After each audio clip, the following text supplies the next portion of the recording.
Well, basketball fans have a lot to be excited about. Not only has the NBA started its preseason, but also many of the league's star players who were out last season because of injuries, well, they're back on the court now. And some of them are wearing uniforms of their new teams.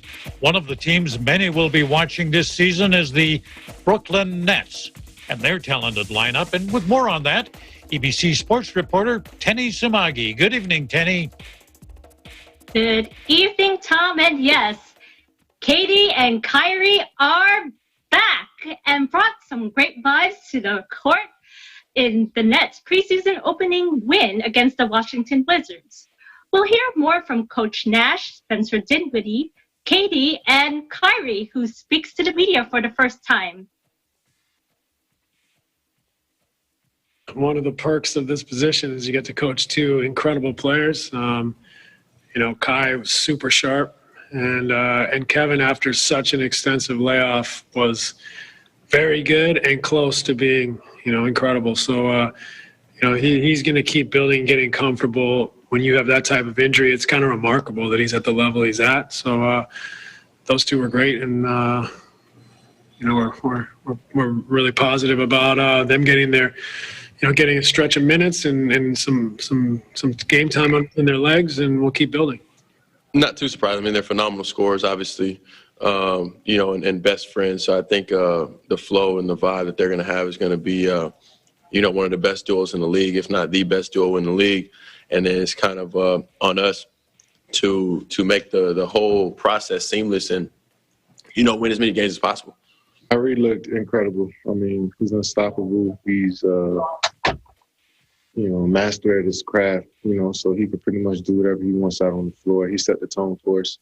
And Steve was, it was great. I mean, obviously making rotation and adjustments and calling plays, but it's the first preseason game. We're trying to get a feel for every player and rotations. And we have a great staff too as well that all of those guys come in and chime in. There's no one singular voice that's taking over. So it's been fun thus far. We got to keep growing though.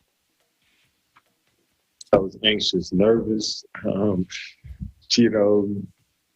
visualized this moment for so long, 9-10 months of just thinking about how it would be this, next phase of my career, you know what I'm saying? So I felt like I was just chomping at the bit, especially once COVID hit. I was just so frustrated because I didn't see it end. I mean, I didn't see where the future, what the season was going to start in the future. So I was going through it. So to go through this felt solid, and I just got to keep building on it.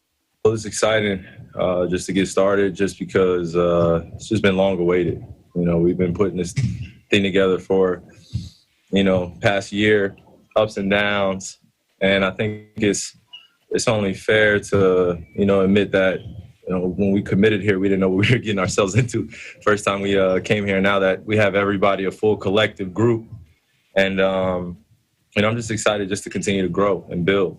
It's not just me. I'm grateful that I get to share the floor with just so many other great players, good players with high IQs. And it's just so, so different here. I love it. He's been amazing. And it really is a reflection of the type of person he is, and the IQ he has for the game, and he commands the respect. And it's not through just coming in and being a kind of typical rah-rah coach being on us. It's just giving us a comfortable space to grow, to communicate, to throw ideas out there. And then you got a two-time MVP coaching you, man. I'm like, I think I got to take back my comments in terms of head coach back a few months ago. But it's just like, man, we have such a great synergy.